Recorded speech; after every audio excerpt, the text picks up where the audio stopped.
চন্দ্রনাথ পাহাড় প্রকৃতির এক অপরূপ সৃষ্টি, যেখানে সবুজের স্নিগ্ধতা আর আকাশের বিশালতা একসঙ্গেই মিশে গেছে। পাহাড়ের চূড়ায় উঠতে গেলে চোখে পড়ে আঁকাবাঁকা পথ, শীতল ছায়ায় মোড়ানো গাছগাছালি আর ঝর্ণার মিষ্টি কলধ্বনি। ভোরের সূর্য যখন পাহাড়ের গায়ে সোনালি আলো ছড়িয়ে দেয়, তখন পুরো প্রকৃতি জেগে ওঠে এক স্বপ্নময় রূপে। শীর্ষে দাঁড়িয়ে নিচে তাকালেই দেখা যায় বঙ্গোপসাগরের নীল জলরাশি, যা পাহাড়ের সবুজের সঙ্গে এক অপূর্ব দৃশ্য তৈরি করে। প্রকৃতি, সৌন্দর্য আর শান্তির এক মোহময় মিলনস্থল হলো চন্দ্রনাথ পাহাড়, যা যে কাউকে যে কোনো সময় মুগ্ধ করে তুলবে। আসসালামু আলাইকুম সবাইকে। বাংলাদেশ স্টাডি কোর্সের একটি বাস্তব অভিজ্ঞতার জন্য আমরা আজকে চলে এসেছি চন্দ্রনাথ পাহাড়ে। চট্টগ্রাম জেলার সীতাকুণ্ডে অবস্থিত চন্দ্রনাথ পাহাড় বাংলার এক প্রাচীনতম নিদর্শন। এখানে নদী, পাহাড়, প্রাচীন মানুষজন সবই একটি প্রাচীন নিদর্শন আমাদের জন্য। চন্দ্রনাথ পাহাড়ের উচ্চতা প্রায় 1040 ফুট। এটি সীতাকুণ্ড উপজেলার একটি অন্যতম পর্যটন কেন্দ্র এবং এটি চন্দ্রনাথ মন্দিরের জন্য এটি অত্যন্ত বিখ্যাত। এটি মূলত হিন্দু ধর্মাবলম্বীদের জন্য একটি অন্যতম তীর্থস্থান। এখন আমরা পাহাড়ে ট্রেকিং করব সবাই মিলে।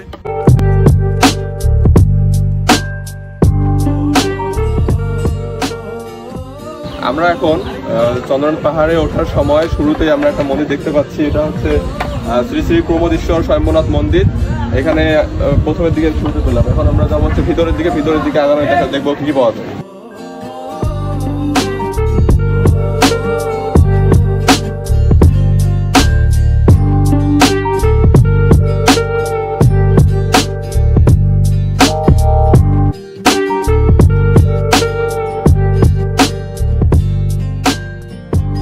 প্রথম মন্দির পেরিয়ে অবশেষে আমরা দ্বিতীয় মন্দিরের দিকে চলে আসতে পেরেছি। বিরূপাক্ষ মন্দির। মন্দিরের নামটা বলো তো। প্রতিটি মন্দিরই ভোলানাথকে উদ্দেশ্য করে, শিবদেবীকে উদ্দেশ্য করে।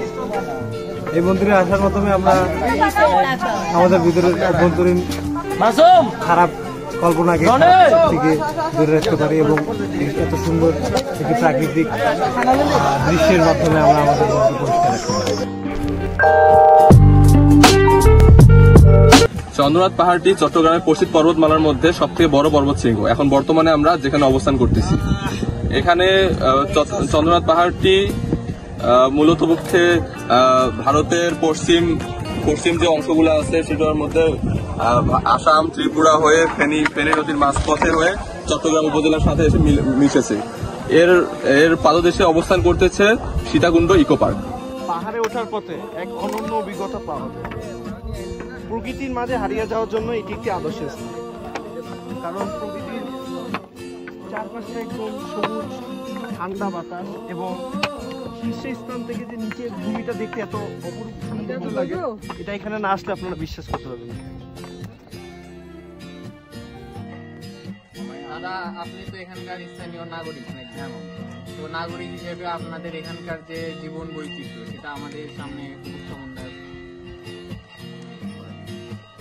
মামা, আমরা অনেক কষ্ট করতেছি, ঠিক আছে? আপনারা আমাদের মেহমান, যে কোনো জায়গা থেকে আছে, কে ঢাকা থেকে আসতেছে, কে সিলেট থেকে আসতেছে, কে নরসিংদীর থেকে আসতেছে, কে কুমিল্লা থেকে আসতেছে, কে লক্ষ্মীপুর থেকে আসতেছে, কে ফেনীর থেকে আসতেছে, অনেক দূর থেকে, নেপালের থেকে আসতেছে, ভারতের থেকে আসতে, পাকিস্তানের থেকে আসতেছে, ঠিক আছে? সবাই আমাদের মেহমান, ঠিক আছে? আপনাদের এলাকায় আপনারা কিরকম সমস্যাটা ফেস করতেছেন? যে আপনাদের কি উন্নয়নটা হইলে ভালো হইতো? আমাদের উন্নয়ন মামা, আমরা তো উন্নয়নটা পাচ্ছি না মামা। আমাদের যদি উন্নয়ন, শিক্ষা ব্যবস্থাটার কি অবস্থা? শিক্ষা ব্যবস্থা আমাদের কিন্তু কোনো ধরনের কোনো সমস্যা নাই, ঠিক আছে? আপনারা আসছেন, আপনারা আসতেছেন, আপনাদেরকে যেন আমরা ভালো ব্যবহার করতে পারি, ঠিক আছে? আপনার ছাত্র মানুষ, আপনাদের যেন সুন্দরভাবে ব্যবহার করতে পারি, আপনাদের